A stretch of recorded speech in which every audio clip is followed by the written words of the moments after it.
Welcome back to Let's Play Mega Man X. This is Ritz Blues, and we're doing part 7 tonight. So in the last episode, we took out Armored Armadillo and got the rolling armored shot. And we're going to use that as the weakness against Launch Octopus, the next boss that we're going to be fighting. Now, Launch Octopus has one of the most annoyingly difficult stages in the game. I find the enemies here to be particularly difficult. To be honest, this is actually my second attempt at this stage because I forgot so much about this that I got my butt kicked the first time I went here. So, hopefully this time around it goes a little better. It probably doesn't help that I'm doing this way past my bedtime and should probably be asleep right now. But I wanted to work one more video in before I went to bed tonight. Of course, if that doesn't happen, then this may not even wind up on YouTube, so who knows? We'll see. Now, these seahorse enemies are not too terribly hard to predict. They pop up, they attack you, they go back on the ground. Pretty easy to fight. They're really nice for farming energy, though, before you get to the end boss stages of the game. So here we have one of the first mini-bosses to deal with in this stage. And these little submarines have 3 different attacks. One is the little light at the top you can destroy pretty easily. It has a laser that shoots at you. It can also launch Seeking Serpentine missiles that can be destroyed through buster shots. And it can pull you in or blow you away using its water pump in the front of it. So there's that. Another enemy that's introduced in this stage is the inverse puffer fish. These fish are kind of like piranhas. They'll suck you in and try and eat you. Actually, they look like piranhas, but they don't act like them. They fight you one-on-one. They're kind of like fighting the Vice monsters from, robots from Storm Eagle's stage. So this mini-boss is one of the ones that gave me a lot of trouble the first time I tried tackling this earlier tonight.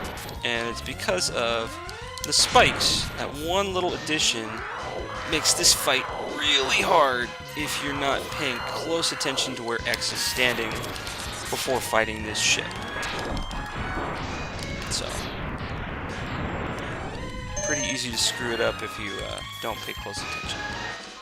Alright, so we're moving on to a slightly different area that has these whirlpools you can jump off of. Somehow they make these inverse whirlpools. I don't know how this works. Physically speaking, it doesn't make much sense. You would think that it would pull water down, not shoot it up, but oh well. It's a video game. So now we have a whale-type robot boat thing that launches missiles and drops a bunch of these there and reveals a passage underneath. This passage underneath will actually net you access to an upgrade if you're good at jumping and you pay close attention. But to get to it, you have to fight this guy, the sea serpent, which is particularly difficult to fight. Takes a long time. I mean, he's not too difficult to fight, but he really, really eats time. You ever noticed the noise he's made before? That little wah! I don't think he much appreciates getting hit like that. Anyway, if you get on his back, you can unload on the back of his head and very quickly kill him. Which makes it a lot easier than trying to do it the traditional way. At the top of the chamber is nothing, so what was I thinking about at this part of the fight? Oh yeah, he was defending that. A heart tank. Woo. So yeah, particularly annoying to get to. If you don't know how to fight him with all these spikes, it's really tough, but if you know the trick to get behind his head, he's actually pretty easy. That's the thing about nostalgia. It all comes back to you. Now we have some broken tubes. What's that sound?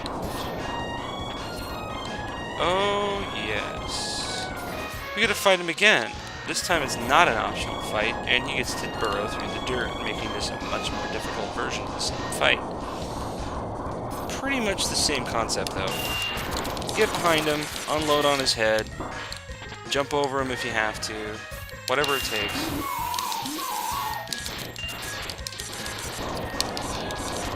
And just basically unload and stay away from his head and his tail. But if you can jump on his head and get over him, you can unload on his skull, his brain pan, and just take him out like he's nothing at all. Tail is also another weak point you can use. Man, I better not screw this up again. Got him. Bye. I wonder if he'll drop any health power-ups. Be nice. And a 1-up. I might suicide to get my health back. That'd be nice. Speedrun trick. Heal up by killing yourself.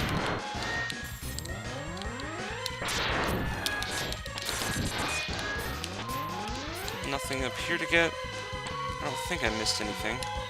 But if I did, I can always come back for it later. Alright. I'm just going to reveal the boss's pattern and try not to get hit, and then save the weakness for my next attempt. So here we are, Launch Octopus. Now, technically, Launch Octopus has 2 weaknesses. One of them is the rolling shield, and the other is actually the boomer cutter from Boomer Kuwanger. The boomer cutter will cut off the tentacles, which prevents Launch Octopus from shooting all of those piranhas. The rolling shield just does a pretty healthy amount of damage to Launch Octopus. So, go ahead, pull out that rolling shield.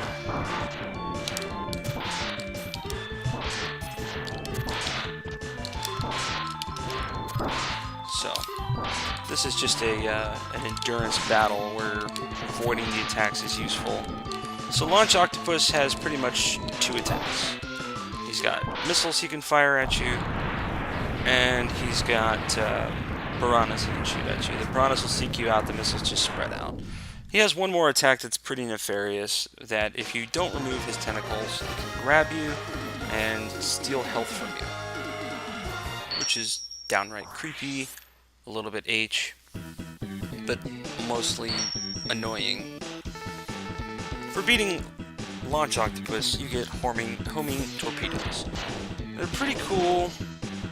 They're kind of slow at first, and then they accelerate, and then they home in on whatever target is nearest them. I don't use them that often, though, because ammo seems pretty limited on that. So, anyway, that wraps up that video, so thank you for watching, and on the next episode, we will be going after Boomer Kuwanger. Thanks again for watching. This is Ritz Blues, and I'll